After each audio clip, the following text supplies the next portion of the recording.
Praise the lord. प्रभूच्या नावाला मी धन्यवाद देतो. प्रभूच्या नावाला मी उंचावतो.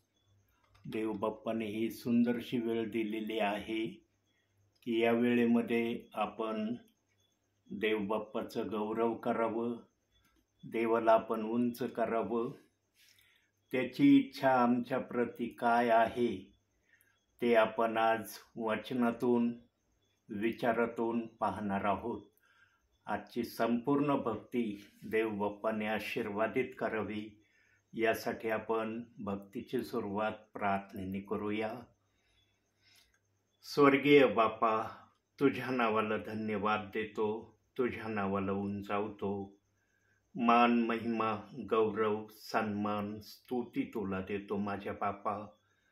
तुझा जय जयकार करतो, तुला उंचावितो, तुला स्तवितो माझ्या बापा. तुला आभार प्रदर्शनाचा, उपकार स्तुतीचा यज्ञ मी अर्पण करतो माझ्या बापा. माझ्या ओटाचं प्रथम फळ माझ्या बापा मी तुला देतो.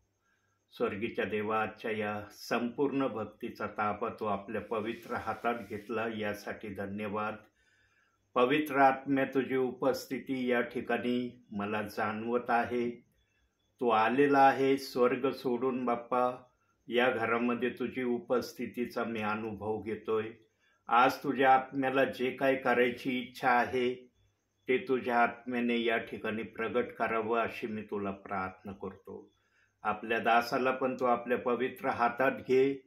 तुझ्या इच्छेप्रमाणे आपल्या दासाचा तू उपयोग कर आणि सर्वस्वी तू उंचावला जा अशी मी तुला प्रार्थना करतो. ही सुंदरशी वेळ दिली यासाठी आभार उपकार मानित ही लहानशी विनंती तारणारा प्रभू येशू ख्रिस्त त्याच्या प्रिय नावानं मागतो म्हणून तो ऐक माझ्या बापा. आमेन. Praise the lord. प्रभूच्या गौरवासाठी आपण काही गीतं गाऊया प्रियांनो. आणि जे गीत माझ्या जीवनामध्ये जेव्हा मी नवीन प्रभूमध्ये आलो होतो आणि ज्या गीताच्या द्वारे मी सर्वस्वी मनापासून, हृदयापासून, आत्म्यापासून आनंदी झालो होतो, ते गीत मी आज आपल्यासमोर सादर करणार आहे. 1982 साली 27 ऑक्टोबर या 1982 साली संध्याकाळी साधारणतः 8-8:30च्या दरम्यान किंवा याच दरम्यानचा टाईम असू शकतो. त्यावेळेला मी काही स्टेजवरच्या तरुण भावांना, बहिणींना हे गीत गाताना मी ऐकलं होतं आणि हेच गीत मला खूप आशीर्वादाचं 1982 साली 27 ऑक्टोबरच्या दिवशी माझ्यासाठी झालं होतं. तेच गीत आज मी आपल्यासमोर सादर करत आहे. जय जय प्रभु यीशु की हालेलुया. जय जय प्रभु यीशु की हालेलुया. हमको बचाने आया जगत में, उसकी स्तुति करो. आहा हा हा हा हा हालेलुया. ओहो हो साना ला ला ला ला ला ला. हालेलुया आमीन. खून की धारा बहती सूली से, जिसमें धुले सब पाप. धो लो तुम भी अपने दिलों को, उसमें रहे ना दाग. खून की धारा बहती सूली से, जिसमें धुले सब पाप. धो लो तुम भी अपने दिलों को, उसमें रहे ना दाग. जय जय प्रभु यीशु की हालेलुया. जय जय प्रभु यीशु की हालेलुया। हमको बचाने आया जगत में, उसकी स्तुति करो। आहा हा हा हा हा हालेलुया। ओहो हो साना ला ला ला ला ला ला। हालेलुया आमीन।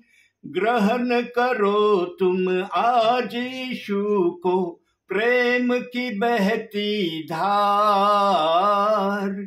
उसको बना लो खेवनहारा, नैया लगा लो पार। ग्रहण करो तुम आज यीशु को, प्रेम की बहती धार। उसको बना लो खेवनहारा, नैया लगा लो पार। जय जय प्रभु यीशु की हालेलुया। जय जय प्रभु यीशु की हालेलुया। हमको बचाने आया जगत में, उसकी स्तुति करो। आहा हा हा हा हा हालेलुया। ओहो हो साना ला ला ला ला ला ला। हालेलुया आमीन। वापस आता मेरा प्रभु जी, ले जाएगा साथ। आशा मेरी अब तो यही है, चलो तुम मेरे साथ। वापस आता मेरा प्रभु जी, ले जाएगा साथ। आशा मेरी अब तो यही है, चलो तुम मेरे साथ। जय जय प्रभु यीशु की हालेलुया। जय जय प्रभु यीशु की हालेलुया। हमको बचाने आया जगत में, उसकी स्तुति करो। आहा हा हा हा हा हालेलुया। ओहो हो साना ला ला ला ला ला ला। हालेलुया आमीन। आणखी एक गीत गाऊया प्रियांनो, प्रभूच्या गौरवासाठी।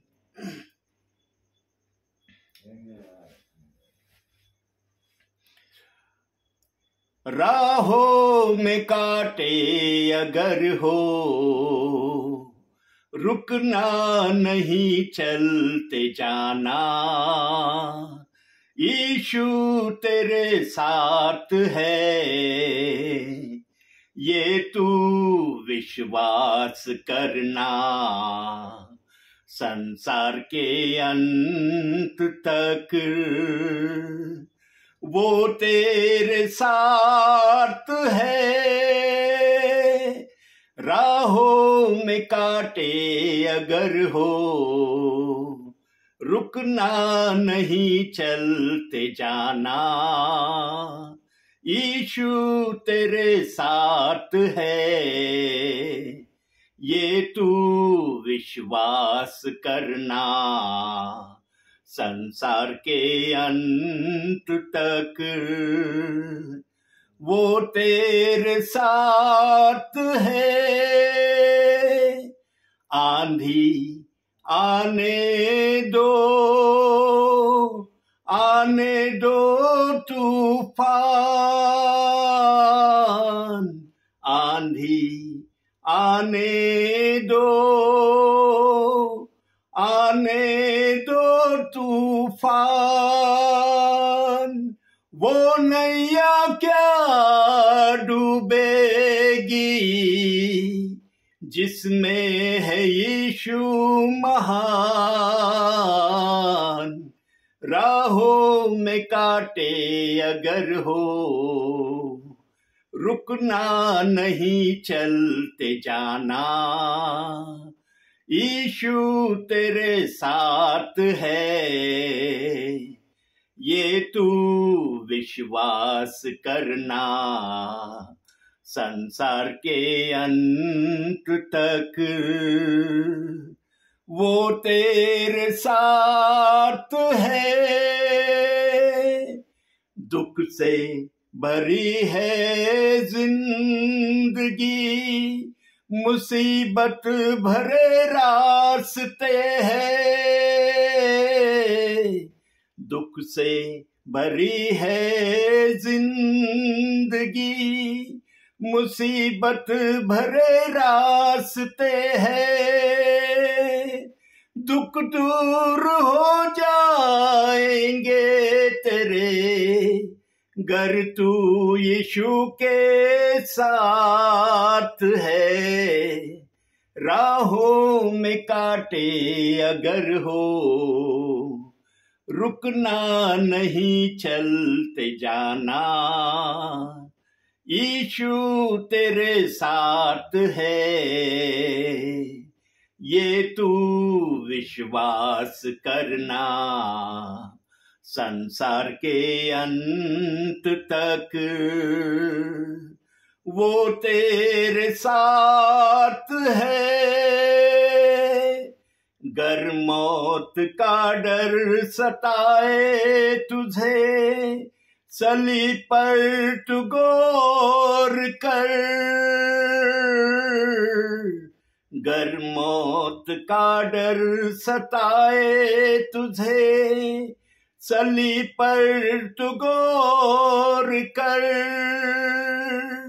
यीशु ने मौत को जीत लिया है, उस पर तू विश्वास कर। राहों में कांटे अगर हो, रुकना नहीं चलते जाना, यीशु तेरे साथ है, ये तू विश्वास करना, संसार के अंत तक वो तेरे साथ है। राहों में कांटे अगर हो, रुकना नहीं चलते जाना, यीशु तेरे साथ है, ये तू विश्वास करना, संसार के अंत तक वो तेरे साथ है।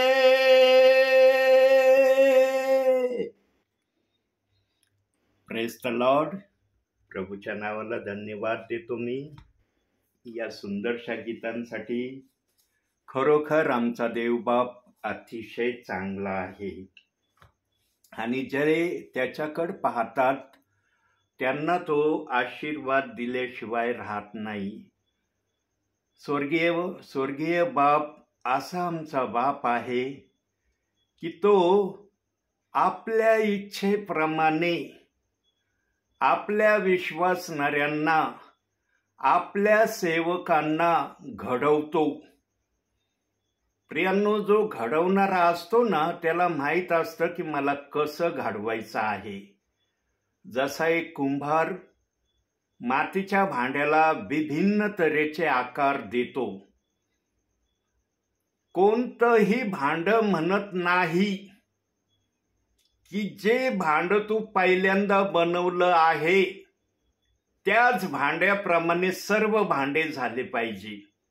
निरनिराळे भांडे तो मातीने बनवतो प्रियांनो, परंतु माती त्याला कधीही उलटून विचारित नाही की मला तू असं का केलं, मला तू तसं का केलं. तसं प्रियांनो आमचा प्रभू पण आपल्या भावी जीवनामध्ये आम्हाला घेऊन जात असताना तो आपल्या इच्छेप्रमाणे आम्हाला घडवित असतो. प्रियांनो, कोणीही प्रभूच्या राज्यामध्ये जर प्रभू घेतो ना, तर त्याच्यामधला पहिला मीपणा तो कमी करतो. मीपणाला तो जागा देत नाही. मीपणा त्याच्यामध्ये तो ठेवीतच नाही. आणि प्रियांनो, प्रभूच्या राज्यात प्रभू ज्यांना पण घेतो ना, देवबाप विचारपूर्वक आपल्या राज्यात घेतो.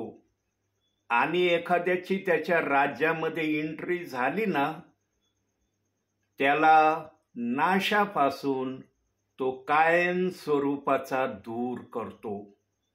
प्रियांनो, आमच्या प्रभूचं आपल्या राज्यामध्ये आम्हाला घेणं टेम्पररी नसतं, की थोडे दिवस घेतलं, थोडे महिने घेतलं किंवा काही वर्ष घेतलं म्हणजे त्याच्यापासून दृष्टी हटवणं. पण प्रियांनो, आम्ही भावी जीवनामध्ये वाटचाल करत असताना प्रभूमध्ये आम्हाला त्या गोष्टी सहन करण्यासाठी आमच्याजवळ ते सामर्थ्य, ती सहनशीलता, तो धीर आमच्यामध्ये असावा.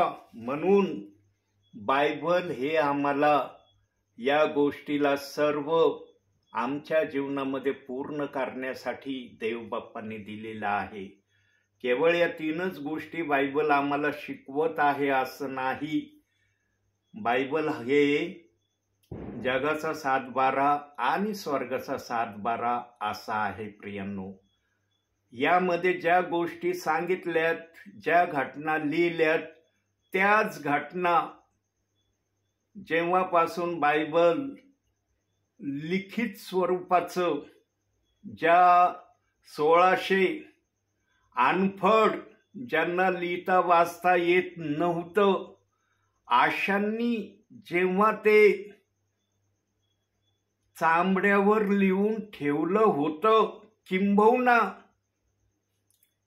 पवित्र आत्मा हे लिहिणाऱ्याच्या मनामध्ये विचार सांगत होता, त्याच्या अगोदर देवबाप्पाने ज्यांना ज्यांना आपल्या राज्यात घेण्याचं प्रभूने ठरवलं, त्यांच्या त्यांच्या नावावरून नाश हा शब्द त्याने खोडून टाकलेला आहे.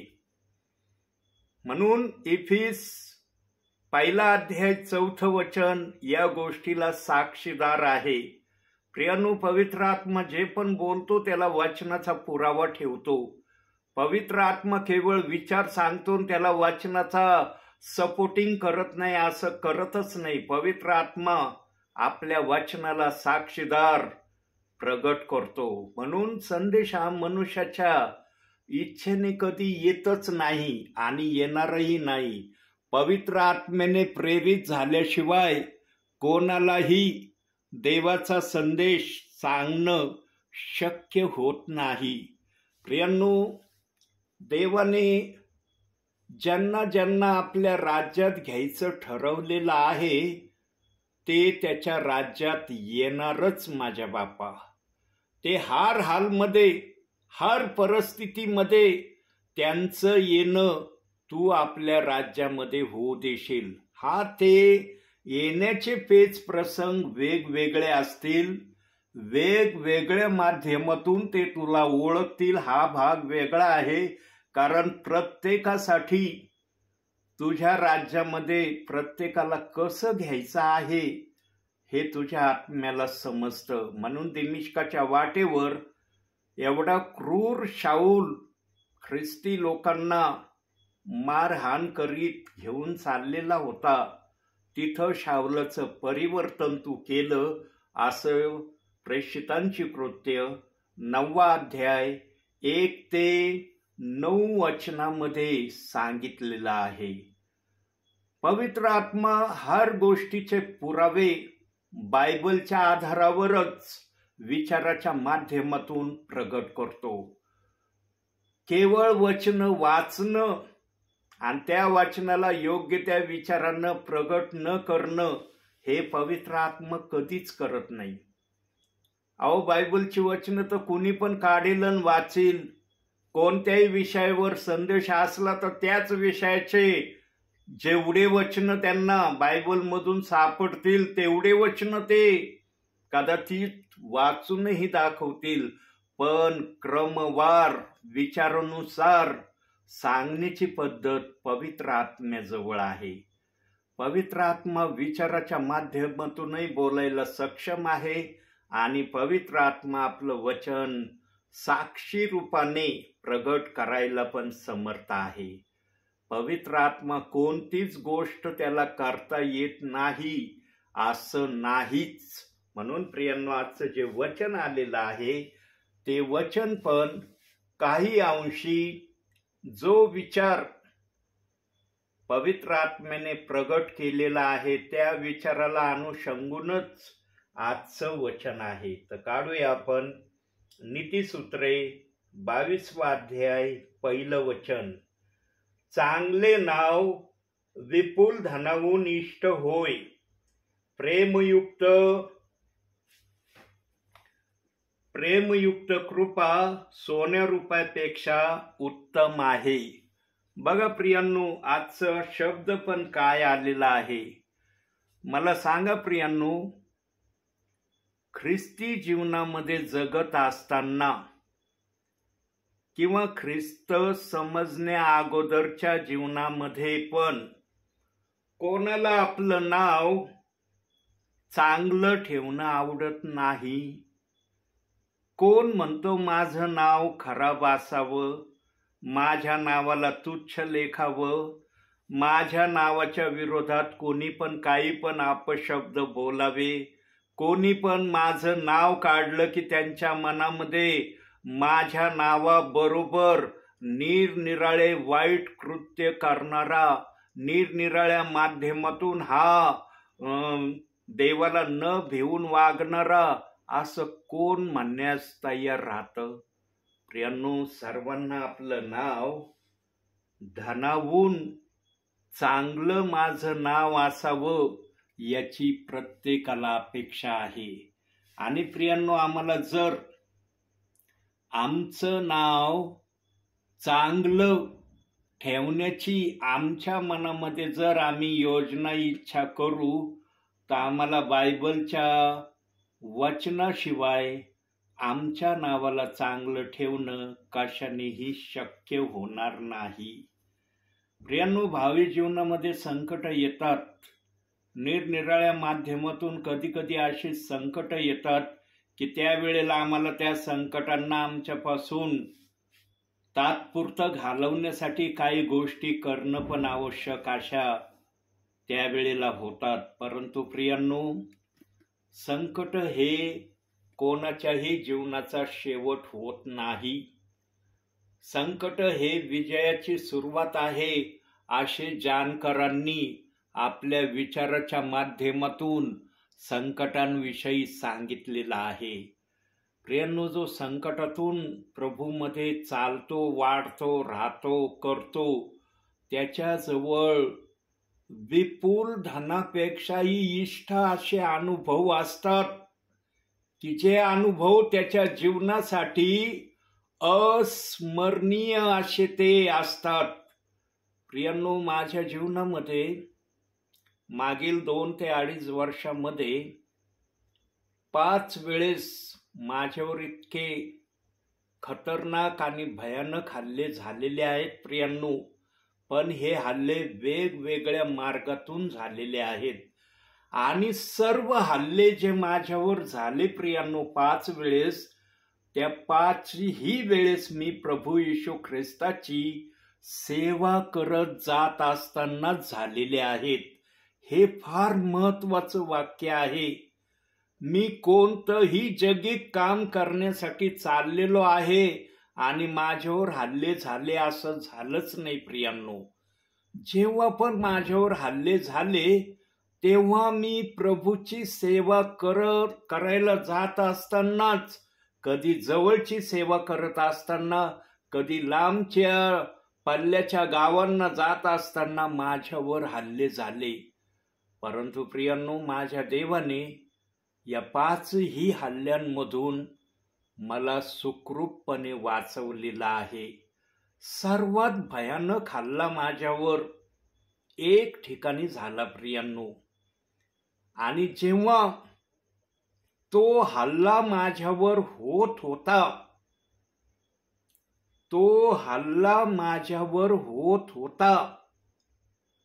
तेव्हा मला वाटत होतं की कदाचित आता माझी जीवन यात्रा संपणार आहे. माझ्या जीवन यात्रेचा हा शेवटचा दिवस असू शकतो. आणि तशा प्रकारचा विचार माझ्या मनातही आला होता.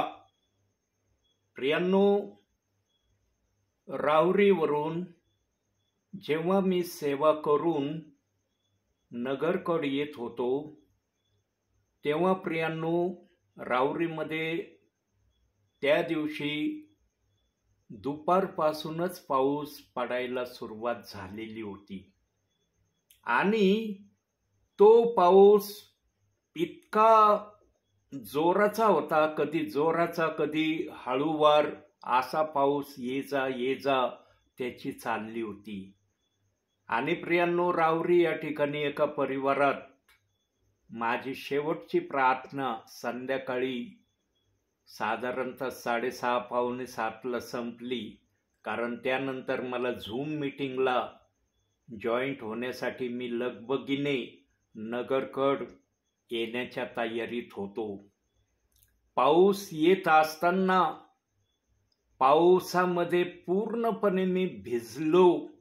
माझी बॅग पण पूर्णपणे भिजली. पण मी लगबगीने नगरकड येण्याच्या प्रयत्नात होतो. नांदगाव या ठिकाणी मी आलो प्रियांनो. आणि नांदगावच्या जरासं गावाच्या बाहेर माझी गाडी निघली असेल. पाऊस चाललेलाच होता, रोडवरून पाणी वाहत होतं. आणि प्रियांनो, त्या ठिकाणी रोडचं काम चाललेलं होतं. आणि प्रियांनो, वन वे रोड चालू होता, एक साईडचा रोड बंद होता.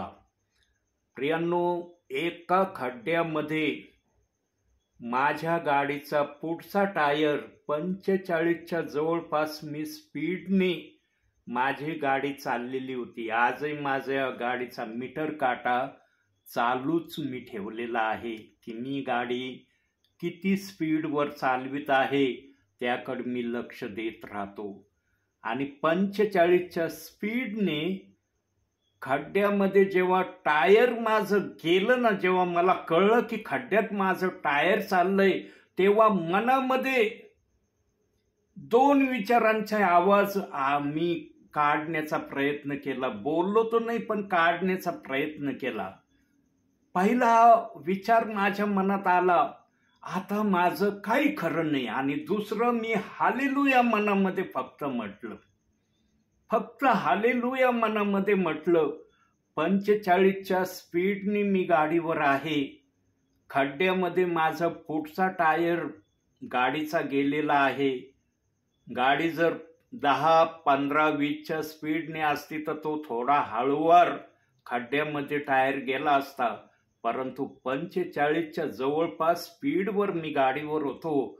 आणि जेव्हा टायर खड्ड्यामध्ये गेला तेव्हा विचार करा प्रियांनो, माझी काय अवस्था व्हायला पाहिजे होती. गाडी स्लो नव्हती, गाडी जोरामध्ये धावत होती. गाडी एकीकड आणि मी एकीकड जायला पाहिजे होतं. पण माझ्या जिवंत देव बाप्पाने असं काही होऊ दिलं नाही. प्रियांनो, जसं एक लहान मुलगं नवीन चालत असताना जसं उठतं आणि पडतं, त्याप्रमाणे जेव्हा गाडी माझी खड्ड्यामध्ये गेली तेव्हा गाडी अशी हळूवार निघली आणि रोडच्या मधोमध मी गाडी सकट पडलो. आणि त्यावेळेला प्रियांनो, देवबाप्पाने सर्वात मोठं कार्य हे केलं की समोरून पण कोणती 4 व्हीलर गाडी आली नाही, मागून पण कोणती 4 व्हीलर गाडी आली नाही. कारण मनमाड हायवे रोडवर रोडच्या मधोमध मी गाडी सकट पडलो प्रियांनो. आणि मागून एक ग्रस्त येत होते, ज्यांना मी पासिंग करून पुढे आलो होतो. ते लगबगीने जेव्हा त्यांनी ही घटना पाहिली, लगबगीने आले आणि त्यांनी मला पटकन माझी प्रथम गाडी बाजूला केली आणि नंतर मला उठवलं. प्रियांनो, जेव्हा मला त्यांनी उठवलं तेव्हा ते म्हणे, पहिल्यांदा हात आणि पाय बघा तुमचे, कुठं काय झालंय का. तेव्हा मी त्यांना इतकं सहजरित्या बोललो, म्हटलं मला कुठंही काहीही लागलं नाही. आणि प्रियांनो, मला तर लागलंच नाही, पण माझ्या गाडीला क्रॅच देखील पडले नाही.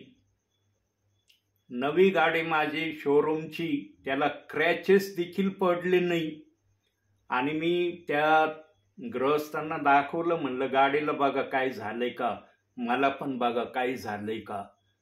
प्रियांनो, जेव्हा त्या ग्रहस्थांना खरं वाटलं ना, तेव्हा ते ग्रहस्थ जाताना मला एकच वाक्य बोलले, 2 वाक्य नाही बोलले, एकच वाक्य बोलले. आजही मला त्यांचं ते वाक्य आठवत आहे.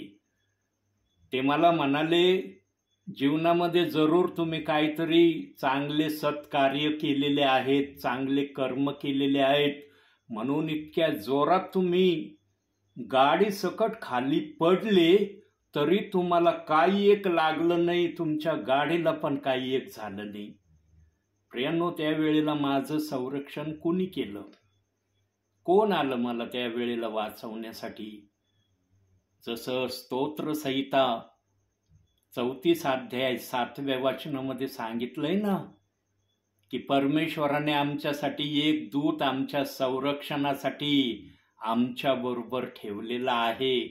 त्या दूताने माझं त्यावेळेला संरक्षण केलं. प्रियांनो, मला काही एक लागलं नाही, माझ्या गाडीला पण काही इजा झाली नाही.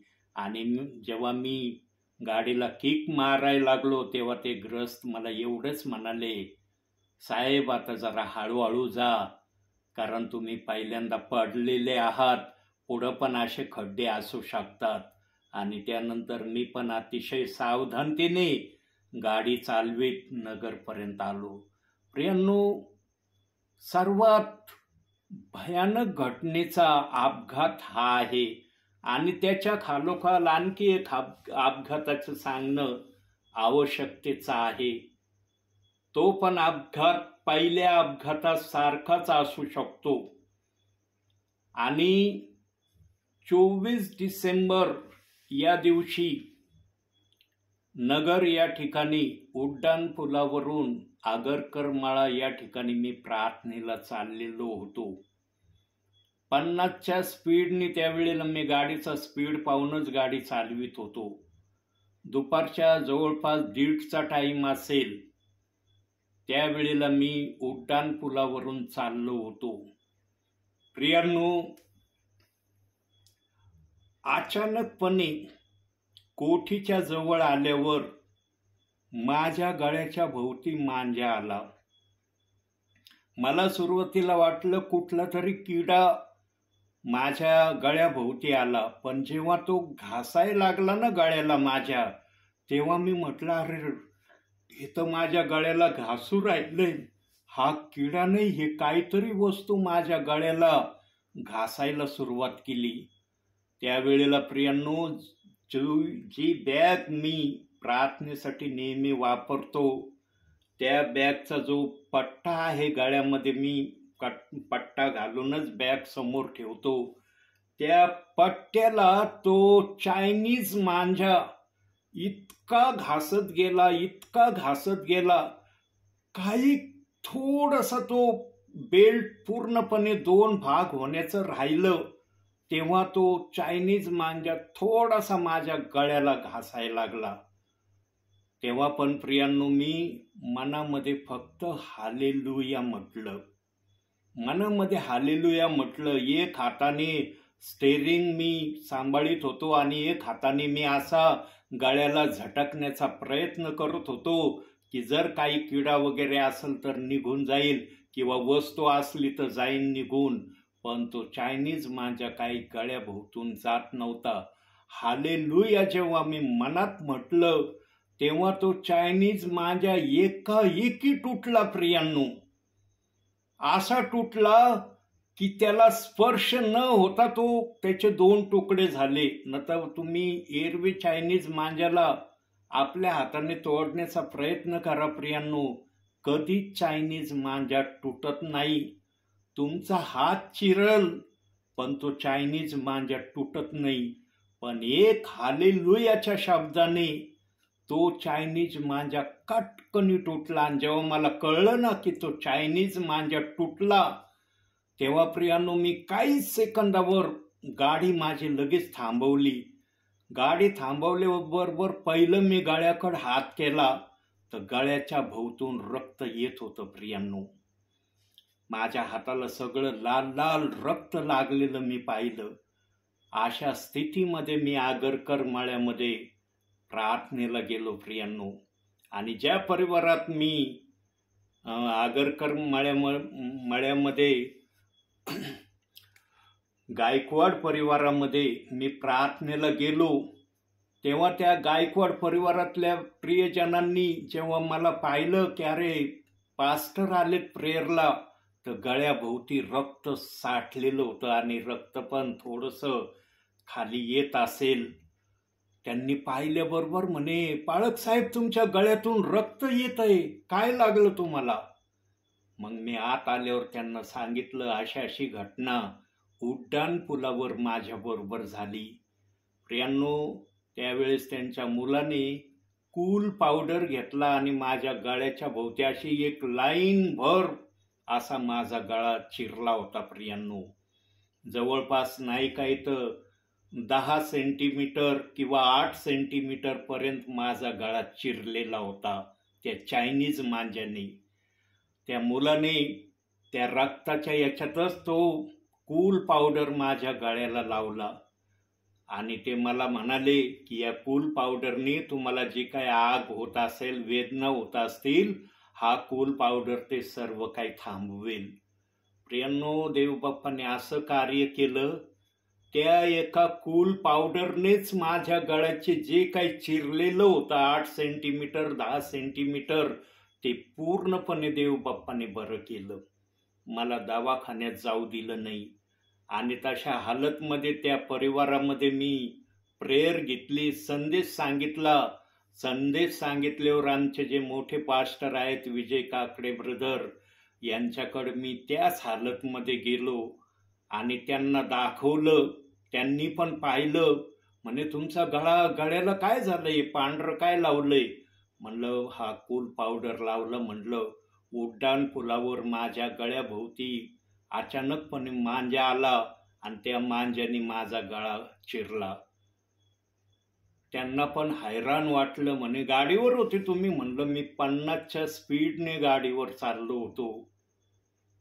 इतकं त्यांना आश्चर्य वाटलं. ते म्हणे खरोखर देव बाप्पाने तुमचं रक्षण केलं, न तर तुमचा थोडासा जर तो चायनीज माझ्या आणखी घासला असता ना, तुमची अन्न नलिका आणि श्वास नलिका जर तुटली असती ना, तुम्ही जागेवर त्या उड्डाण पुलावरच मरून पडले असते.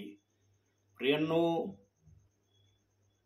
माझ्या जीवनामध्ये या 2 घटना अतिशय अस्मरणीय अशा घटना आहेत की ज्या मी जेव्हा देवाचा आत्मा मला प्रेरणा देतो तेव्हा मी या सांगितल्याशिवाय राहत नाही.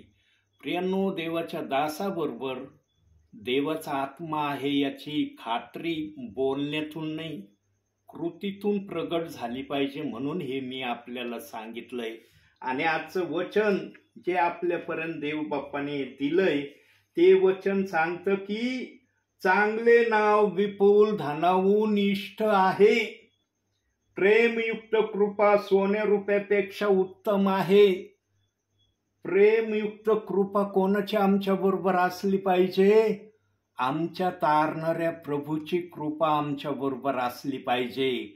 आणि पवित्र आत्मेची सहाय्यता आमच्या बरोबर जर असली ना प्रियांनो, त्या सेवकाला, त्या विश्वासणाऱ्याला कोणत्याही पेच प्रसंगातून जावं लागलं तरी त्याचं संरक्षण होणारच, याची शाश्वतीचा हाच एक मार्ग आणि पर्याय आहे. प्रियांनो, जेव्हा आम्हाला आमचं नाव इष्टधनाहून इष्ट बनवण्याची आमच्या जीवनामध्ये आम्ही इच्छा धरतो किंवा प्रक्रियेला आम्ही मान्यता देतो, तेव्हा आम्हाला प्रामुख्याने प्रियांनो 2 गोष्टी आमच्या जीवनामध्ये आम्हाला समजणं गरजेचं आहे.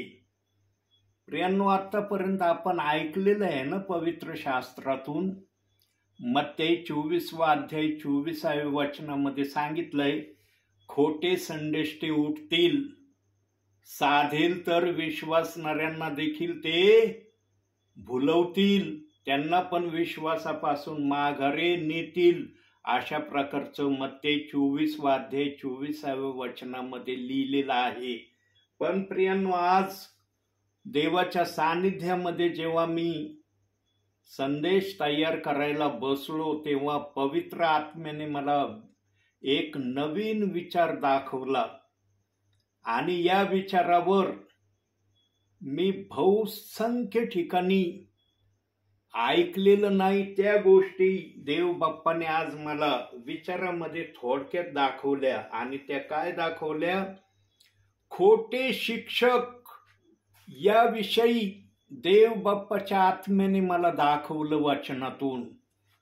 आणि प्रियांनो, खोटे संदेष्टे याविषयी तर मी खूप ऐकलं होतं, वाचलं होतं, पण खोटे शिक्षक या विषयावर जेव्हा पवित्र आत्म्याने मला त्याकडे नेलं, तेव्हा पवित्र आत्म्याने मला वचनही दाखवलं. केवळ पवित्र आत्म्याने ते बोलला नाही किंवा विचार दिला नाही, तर मला पवित्र आत्म्याने वचन सुद्धा दिलं. आणि ते वचन काय आहे? 2 तिमोथेचं पत्र 4था अध्याय आणि त्याचं 8वं वचन, 3रा अध्याय, 2 तिमोथेय 3रा अध्याय आणि त्याचं 14वं वचन देव बाप्पाने मला दाखवलं. तिथं असं लिहिलेलं आहे, तू ज्या गोष्टी शिकलास व ज्याविषयी तुझी खात्री झाली त्या धरून राहा. प्रियांनो, जेव्हा मी या गोष्टी ऐकल्या किंवा वाचल्या, त्यावेळेस माझ्या मनामध्ये एक विशिष्ट तऱ्हेचा विचार माझ्या मनामध्ये यायला सुरुवात झाली. आणि प्रियांनो, हे बोलत असताना,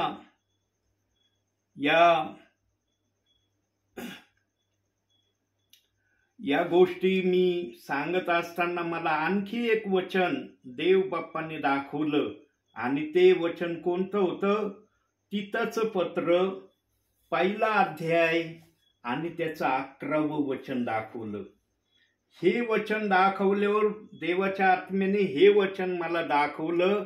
आणि या वचनामध्ये तर देवाच्या आत्म्याने साक्षात मला पुरावाच दाखवला. आपण अगोदर वचन वाचूया. ते तीतचं पत्र 1ला अध्याय 11वं वचन. तिथं असं लिहिलंय, त्यांचे तोंड बंद केले पाहिजे, जे शिकवू नये ते पोटासाठी शिकवून ते संपूर्ण घराण्याचा नाश करीतात. प्रियांनो, खोट्या संदेष्टाविषयी मी पुष्कळशा गोष्टी माझ्या जीवनामध्ये अनुभवल्या होत्या. पण खोटे शिक्षक या माध्यमातून हे जे तीतचं पत्र आहे 1ला अध्याय, याच्या 10व्या वचनाच्या वर जे हेडिंग दिलेलं आहे, तुम्ही आपल्या पवित्र शास्त्रामध्ये केव्हा पण बघा, तिथं हेडिंग दिलेलं आहे, खोटे शिक्षक या नावाने हेडिंग मोठ्या अक्षरात दिलेलं आहे. प्रियांनो, जेव्हा मी खोटे शिक्षक या विषयावर देवाच्या आत्म्याला बोलू लागलो की मला यातून तू काहीतरी बोल, काहीतरी दाखव, या माध्यमातून कोणते विचार तुला सिद्ध करायचे आहेत, तेव्हा मला पुन्हा एकदा देवाच्या आत्म्याने जे आपण पहिलं वचन वाचलं,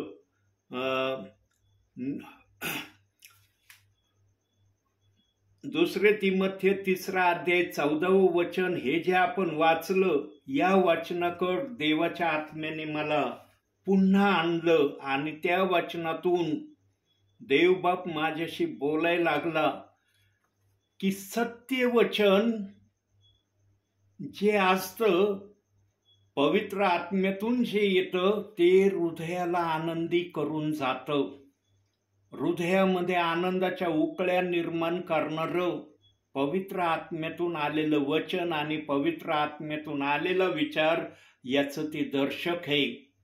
पण जर एखाद्याच्या मुखातून संदेश सांगत असताना हृदयातून आनंदाच्या उकळ्या किंवा आनंद तुम्हाला मिळत नाही, त्यावेळेला तुम्ही समजून घ्यायचं की मी संदेश कोणत्या प्रकारे ऐकत आहे.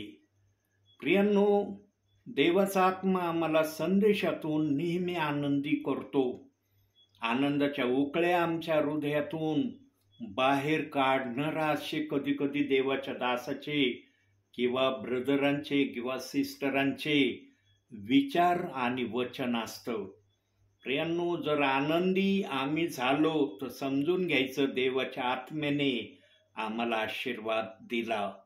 पण जर कधी कधी आम्हाला संदेश ऐकूनही आम्हाला काहीच मिळालं नाही, त्यावेळेला समजून घ्यायचं की मी संदेश कुठून ऐकलेला आहे. जे वचनामध्ये मुरलेले असतात, वचन ज्यांना अवगत असतं प्रियांनो, ते समजून घेतात. परंतु देवाच्या आत्म्याने ज्यांना वचनामध्ये मुळावलेलं केलेलं आहे त्यांच्यामध्ये धीर आणि सहनशीलता ही देव बाप्पांनी ठेवलेली आहे. या माध्यमातून ते कोणाच्याही भावनेला ठेच कधीही पोहोचण्याचा कोणतंच कृत्य ते करत नाही, तर निमूटपणे सर्व काही सहन करण्याच्या प्रक्रियेमध्ये राहतात. प्रियांनो, आमचा देव शिस्तीचा देव आहे, व्यवस्थितचा देव आहे.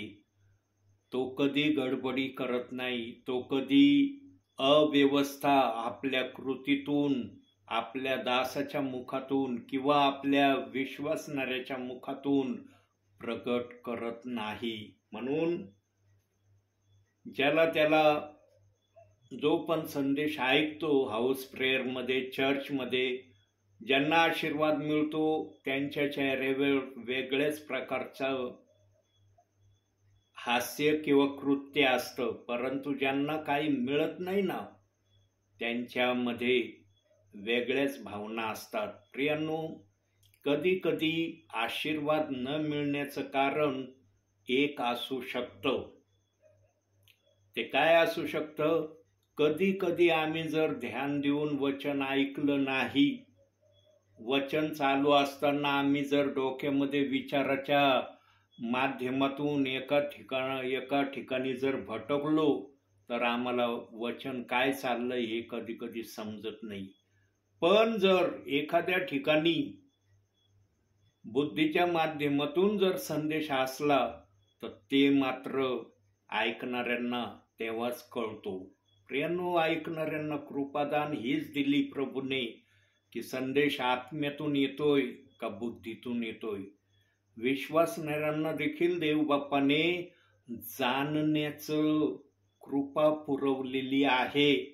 परंतु जे वचनामध्ये मुळवलेले असतात ते कधी कोणाच्या भावनेशी खेळत नाही. ते शांतपणे ऐकून घेतात आणि त्यांना प्रभूमध्ये जे करायचं असतं ते प्रभूच्या इच्छेप्रमाणे ते करण्यामध्ये तत्पर राहतात. मला अतिशय नवल वाटलं की खोटे संदेशासारखेच खोटे शिक्षक पण देवाच्या आत्म्याने बायबलमध्ये प्रकट केलेले आहेत. पवित्र आत्म्याने खोट्या शिक्षकांचं पण थोडंसं पितळ उघडं केलेलं आहे, पण जास्त पितळ उघडं खोट्या संदेशांचं पवित्र आत्म्याने उघड करण्याचा प्रयत्न केलेला आहे. प्रियांनो, खोट्या शिक्षकामध्ये पहिली गोष्ट 2 तिमोथेय 3 अध्याय 14व्या वचनात सांगितली. दुसरी गोष्ट ही पण तितकीच महत्वाची आहे. त्याच्यासाठी गलतीकाराचं पत्र 5वा अध्याय 26वं वचन देव बाप्पांनी मला दाखवलं आणि तिथं असं लिहिलेलं आहे, आपण पोकळ मग डॅश डॅश अभिमानी डॅश डॅश चिडवू नये डॅश डॅश हेवा करू नये. म्हणजे 3 गोष्टी आपल्यामध्ये आपण कधी आणण्याचा प्रयत्न करू नये. कोणत्या 3 गोष्टी? पहिले अभिमान, दुसरा चिडवू नये, तिसरा हेवा करू नये. प्रियांनो, आम्ही जर या 3 गोष्टींना आपल्या ख्रिस्ती जीवनामध्ये प्रभूमध्ये चालत असताना, प्रभूमध्ये वाढत असताना, प्रभू आपल्या सोबत आहे आणि प्रभू आम्हाला घडवित आहे, बनवित आहे, चालवित आहे असा ज्यांना विश्वास असतो त्यांच्यामध्ये प्रामुख्याने या वरील 3 गोष्टी असू नये अशी देव बाप्पाची इच्छा आहे. प्रियांनो, एदेन बागेमध्ये पूर्णतः देवाच्या समान असलेला आदाम प्रभूच्या सांगण्यामध्ये राहू शकलेला नाही. आमच्या पण भावी जीवनामध्ये प्रियांनो, नकळत कधी जाणून बुजून या 3 गोष्टीपैकी एखाद्या गोष्टीला तरी आम्ही करण्याचा प्रयत्न आमच्या जीवनात केला असेल. आम्ही पूर्णपणे शाश्वतीने बोलू शकत नाही की ज्या 3 गोष्टी वाचल्या त्याप्रमाणे मी आतापर्यंत प्रभूमध्ये चालत असताना माझ्याकडून झाल्या नाही. म्हणून प्रभूने वचनामध्ये प्रावधान ठेवलेलं आहे की जर तुमच्या हातून पाप झालं तर तुम्ही त्याचा पश्चाताप करा, ते कबूल करा, क्षमा मागा. या गोष्टीला पेंटिकॉस्टच्या दिवशी पेत्राच्या मुखातून देव बाप्पाच्या आत्म्याने प्रगट केलं. का बरं पवित्र आत्म्याला हे प्रगट करणं आवश्यक वाटलं? कारण पवित्र आत्मा जाणत होता की माझ्या नावावर विश्वास ठेवणारे सेवक, विश्वासणारे आपल्या भावी जीवनामध्ये चालत असताना माझ्या विरोधामध्ये कधी ना कधी ते जातील. त्यावेळेस जर त्यांना समजलं की मी प्रभूच्या विरोधात गेलोय, प्रभू विरुद्ध पाप केलंय, तेव्हा त्यांच्या स्मरणात राहण्यासाठी पेंटिकॉस्टच्या दिवशी पेत्राने जो संदेश दिला त्याच्यामध्ये पश्चाताप करा, आपल्या पापाची क्षमा मागा याविषयीचे शब्द त्या वचनात देव बाप्पाने पेत्राच्या मुखात ठेवले. आणि ते वचन आहे प्रेषितांची कृत्य 2 अध्याय 38वं वचन. प्रियांनो, आम्हाला जर खरोखर आपलं नाव विपुल धनावून इष्ट बनवायचं असेल तर आम्हाला प्रभूने दाखवलेल्या वाटेवर चालण्याशिवाय दुसरा पर्याय राहत नाही. आम्ही प्रभूने सांगितलेल्या गोष्टीप्रमाणे करण्यामध्ये आम्ही स्वतःला जर उतरवण्याचा प्रयत्न केला तरच आम्हाला आमचं नाव विपुल धनावून इष्ट ठेवण्यामध्ये यशस्वी आम्ही होऊ. आणि जर आम्हाला आमच्या भावी जीवनामध्ये यशस्वी होण्याची आम्ही जर इच्छा ठेवतो तर पौलाच्या अनुभवाप्रमाणे आमचं जीवन जगण्याशिवाय दुसरा पर्याय राहत नाही. म्हणून पौलाने आपल्या 1 कोरिंथीकराच्या पत्रात लिहिलेलं आहे 11वा अध्याय 1 वचनात तो म्हणतो, जसा मी ख्रिस्ताचा अनुकरण करणारा आहे तसे तुम्हीही अनुकरण करणारे व्हा. प्रियांनो, आम्ही ख्रिस्ताच्या अनुकरणाप्रमाणे चालण्याची इच्छा आमच्या भावी जीवनामध्ये जर ठेवली तर आम्हाला प्रभूमध्ये चालण्यामध्ये अडचण येणार नाही. अतिशय सुलभरित्या आमचं प्रभूमध्ये जाणं प्रभूच्या इच्छेने होईल. पण जर आम्ही प्रभूचं थोडं घ्यायचं, थोडं सोडून द्यायचं अशा माध्यमातून जर चाललो तर आमचा भावी जीवनाचा प्रवास प्रभूमधला कसा असेल ते सांगता येणार नाही. देव बाप्पाला आम्ही पूर्णपणे त्याच्या इच्छेप्रमाणे चालणारे प्रभूला हवे आहे. प्रभूला अपूर्ण, प्रभूमध्ये चालणारे प्रियजन मान्य नाही. म्हणून प्रभूने वरती 2 गोष्टी वेगवेगळ्या प्रकारच्या ठेवलेल्या आहेत. स्वर्ग आणि अंगण या 2 गोष्टी देव बाप्पाने आमच्या समोर ठेवलेल्या आहेत की तुला अंगणामध्ये जाण्याची इच्छा आहे का तुला स्वर्गामध्ये येण्याची इच्छा आहे. आणि मागील संदेशात मी सांगितलेलं आहे की आमचं जर स्वर्गामध्ये जाणं व्हावं असं आमच्या मनाची आम्ही तयारी केलेली असली तर आम्हाला वचनाप्रमाणे आचरण करण्याशिवाय दुसरा उपाय राहत नाही. पण जर आम्हाला थोडं प्रभूच्या सांगण्याने, थोडं आमच्या सांगण्याने जर ख्रिस्तामध्ये आमचं जीवन आम्हाला कंटायचं असेल तर मग आमचं जाणं स्वर्गामध्ये नाही तर अंगणामध्ये होईल असं वचन सांगत आहे.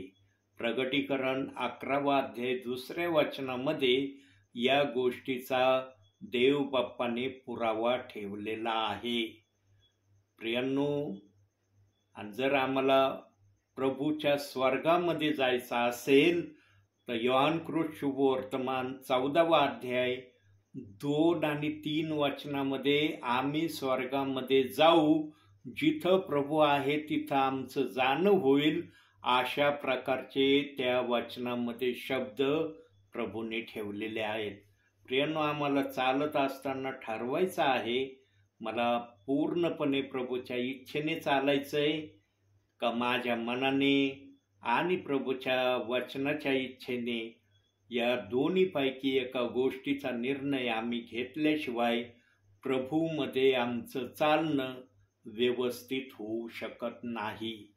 आणि ज्यांनी ज्यांनी आपल्या मुखानं प्रभू येशू हा प्रभू आहे असं कबूल केलंय प्रियांनो, त्या प्रियजनांकडं प्रभूचं लक्ष त्या समयापासून तर थेट प्रभूच्या आगमनापर्यंत आणि न्याय होण्यापर्यंत प्रभूचं लक्ष त्या विश्वासणाऱ्याकडं, सेवकाकडं असतं ज्यांनी फिलिप्पे 2:11 वचनाप्रमाणे प्रभूला शब्द दिलेला आहे.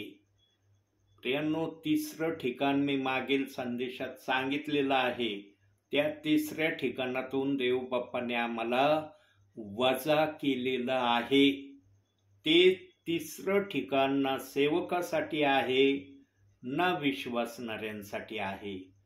माझे जर सिरियसली तुम्ही संदेश ऐकले तर तुम्हाला कळेल की मी मागच्या संदेशामध्ये काय प्रभूच्या आत्म्याच्या प्रेरणेने बोललो आणि आज मी कोड्यामध्ये त्या वाक्याला ठेवीत आहे. याच्याला जो माझे संदेश सिरियसली ऐकल त्याला माझे संदेश चांगल्या प्रकारे समजल्याशिवाय राहणार नाही.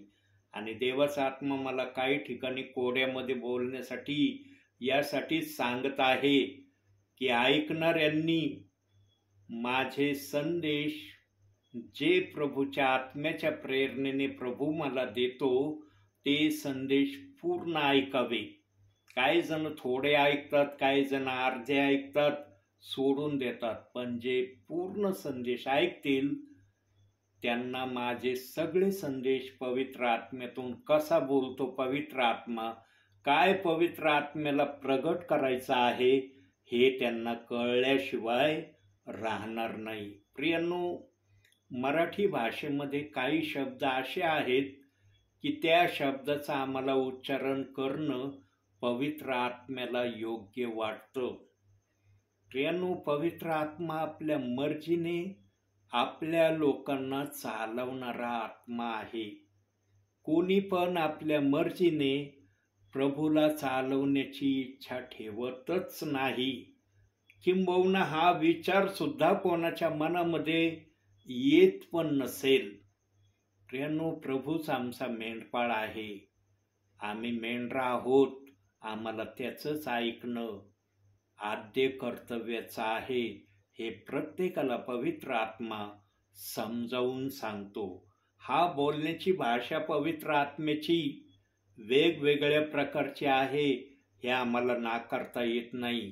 जसे आमच्या हाताचे बोट एकसारखे नाहीत प्रियांनो, तसं पवित्र आत्मा देखील विभिन्न प्रकारातून आपले विचार, आपले वचन आपल्या विश्वासणाऱ्यांना, आपल्या सेवकांना कळवल्याशिवाय राहत नाही. आम्ही फक्त पवित्र आत्म्याचं मनोगत, पवित्र आत्म्याची इच्छा आम्ही समजणं गरजेचं आहे. आणि जो आत्म्यातून बोलतो ना प्रियांनो, त्याच्या बोलण्यामध्ये एक अद्भुत प्रकारचा आनंद आणि अद्भुत प्रकारचं बोलणं त्याच्या मुखातून पवित्र आत्मा प्रगट करतो. प्रियांनो, आम्हाला जर खरोखर पाऊलाच्या इच्छेप्रमाणे चालण्याची आम्ही जर आशा आमच्या जीवनामध्ये ठेवलेली असेल, तर आम्हाला पण पाऊलाप्रमाणे एक वाक्य बोलण्याचं धाडस आणि बोलण्याची हिम्मत पवित्र आत्मा देतो. ते काय देतो? 2 तिमोथेय याचा 4 अध्याय आणि 8व्या वचनात सांगितलेलं आहे. तिथं असं लिहिलंय, आता राहिले ते हेच की माझ्यासाठी नीतिमत्वाचा मुकुट ठेविला आहे. तो त्या दिवशी नीतिमान न्यायाधीश प्रभू मला देईल आणि तो केवळ मलाच नव्हे तर त्याचे प्रगट होणे ज्यास प्रिय झाले आहे त्या सर्वांसही देईल. प्रियांनो, पौलाने आपल्या भावी जीवनामध्ये प्रभूच्या इच्छे व्यतिरिक्त कधीच तो आपल्या सेवेमध्ये, आपल्या जीवनामध्ये प्रभूच्या आज्ञेच्या विरोधात त्याने जाण्याचा प्रयत्न केला नाही. इतक्या पवित्र आत्म्याच्या सामर्थ्याने तो भरलेला होता प्रियांनो, की त्याच्या हातूनही प्रेषितांच्या कृत्यामध्ये निरनिराळे चमत्कार झालेले आम्ही पाहत आहोत. निरनिराळे चमत्कार पौलाने देखील आपल्या सेवा कार्यामध्ये केले. वचनामध्ये त्याचे पुरावे दिलेले आहेत की रुमाल जर कोणाच्या अंगावर ठेवला तर त्याला कुठल्याही प्रकारचा आजार असो, दुखणं असो, काही परेशानी असो, त्या रुमालाच्या स्पर्शाने पूर्णपणे गेलेलं असं प्रेषितांच्या कृत्यामध्ये लिहिलंय. अशा अनेक प्रकारचे चमत्कार पौलाने पण केले. पौलाने आपल्या भावी जीवनामध्ये एक तरुण मेलेल्या अवस्थेमध्ये होता, माडीवरून खाली पडला आणि तो मेला, परंतु पौल म्हणला तो मेला नाही, झोपेत आहे. आणि त्याने प्रार्थना केली आणि तो पौलाच्या शब्दाप्रमाणे जिवंत झाला असं प्रेषितांच्या कृत्यामध्ये लिहिलेलं आहे. पौलाने पण आपल्या सेवा कार्यामध्ये खूप चिन्ह चमत्कार केले, पण पौलाचं जास्तीत जास्त लक्ष देवाच्या वचनाकड त्याने ठेवलेलं होतं. म्हणून त्याला 13 पत्र या नवीन करारामध्ये लिहिण्याची देवाच्या आत्म्याने संधी दिली. रोमकरास पत्रापासून आणि प्रेषितांचे कृत्य याच्या 9व्या अध्यायापासून पुढं सर्व गोष्टी बहुसंख्य ठिकाणी पौलाने केलेल्या आम्हाला दिसतात. त्यामध्ये प्रेषितांच्या कृत्यामध्ये पेत्राने पण पुढील अध्यायामध्ये काही गोष्टी केलेल्या आहेत हे आम्हाला दिसतं. परंतु रोमकरास पत्रापासून ते इब्रीकराच्या पत्रापर्यंत 13 पत्र होतात प्रियांनो. हे 13ही पत्र पौलाने लिहिलेले आहेत आणि वेगवेगळ्या माध्यमातून हे 13 पत्र लिहिलेले आहेत. पण इब्रीकराच्या पत्राला आजही संशयामध्ये ते पत्र आहे, म्हणून तिथं पौलाचे इब्रीकरास पत्र हे नाव देण्यात आलेलं नाही, इब्रीकरास पत्र असं देण्यात आलंय. परंतु जाणकार म्हणतात की हेही पत्र पौलानेच लिहिलेलं आहे. या पत्राविषयी थोडीशी विश्वासणारे सेवक दुविधेमध्ये आहेत, पण बहुसंख्य जण इब्रिकाराच्या पत्राला पण पौलानेच लिहिलेलं आहे हे आजही मान्य करत आहेत. आणि तो पौल आपल्या जीवन यात्रेच्या शेवटच्या घटकेमध्ये बोलतो की मी प्रभूमध्ये आपली धाव व्यवस्थितरित्या संपवली आहे. आता माझ्यासाठी जे राहिलं आहे ते फक्त मुकुट राहिलेला आहे. आणि हा मुकुट मला खात्रीने मिळणारच, कारण मी प्रभूच्या इच्छेप्रमाणे माझ्या जीवनामध्ये जगण्याचा, राहण्याचा, बोलण्याचा, करण्याचा सदैव प्रयत्न केला. प्रियांनो, आज पौलाने आमच्यासाठी जे पत्र देऊ केलेले आहेत त्या पत्राप्रमाणे आम्ही पण आमच्या भावी जीवनामध्ये शेवटच्या घटकेला का होईना सुधारण्याचा प्रयत्न जर आम्ही केला प्रियांनो, तर आम्हाला पण पौलाला जसा मुकुट देण्यात आलेला आहे तसा मुकुट आम्हाला पण मिळेल. म्हणून मत्तेय 19 अध्याय 30 वचनात सांगितलंय, जे पहिले ते शेवटले, शेवटले ते पहिले, असे पुष्कळांचे होईल. प्रियांनो, आम्हाला अंतिम समयामध्ये शेवटची संधी आहे. जर आम्ही शेवटले असलो तर पहिलं होण्यासाठी आम्हाला वचनाप्रमाणे करण्यासाठी स्वतःला तयार करणं गरजेचं आहे. जर आम्ही स्वतःला वचनाप्रमाणे तयार करण्याचा आम्ही प्रयत्न केला तर निश्चित प्रियांनो, आम्ही जरी शेवटल्या स्थानी असलेलो असलो, आम्ही पहिल्या स्थानी मत्तेय 19 अध्याय 30 वचनाप्रमाणे येऊ शकतो. आणि प्रियांनो, कोणाला ही प्रक्रिया करणं आवडणार नाही असं नाही. सर्वजण या प्रक्रियेला करण्यासाठी उत्स्फूर्तीने समोर येण्याचा प्रयत्न करतील. पण जर आम्ही यामध्ये येण्याची इच्छा दर्शवली तर ती इच्छा प्रभू येईपर्यंत आम्हाला प्रभूच्या नावाने करणं गरजेचं आहे. केवळ एकदा दोनदा केलं झालं असं म्हणता येणार नाही. प्रभूच्या आगमनापर्यंत आम्हाला वचनाप्रमाणे प्रभूमध्ये नम्रतेने चालणं गरजेचं आहे. तेव्हाच आम्ही शेवटले ते पहिले या स्थानी येण्यास आम्ही सफल होऊ.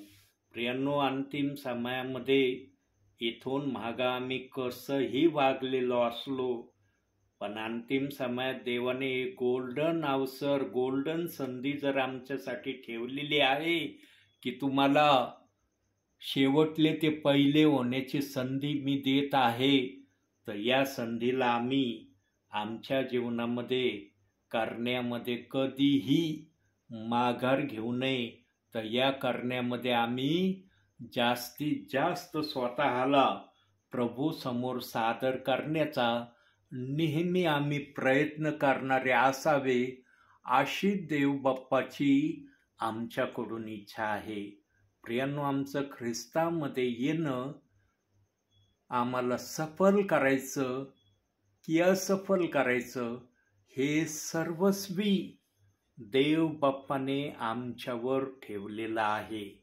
इथं देव बाप्पाच्या आत्म्याने कोणालाही जबरदस्ती करण्याचा प्रयत्न केलेला नाही. आणि आम्हाला सफल आम्ही व्हावं यासाठी आम्हाला हे बायबल सहाय्यक म्हणून देव बाप्पाच्या आत्म्याने आम्हाला दिलेलं आहे. म्हणून आमच्या भावी जीवनामध्ये आम्ही बायबलचा पुरेपूर उपयोग आमच्या प्रभूच्या सेवेमध्ये चालत असताना किंवा वागत असताना करावा, अशी देव बाप्पाची आमच्याकडून इच्छा आहे. म्हणून आपणही प्रभूच्या इच्छेप्रमाणे स्वतःला प्रभू समोर सादर करण्यासाठी सदैव सिद्ध असावं, हीच प्रभू आमच्याकडून अपेक्षा करतो. म्हणून आजच्या या छोट्याशा संदेशातून देवबाप तुम्हाला आणि मला भरपूर आणि भरपूर आशीर्वाद देवो. आमेन.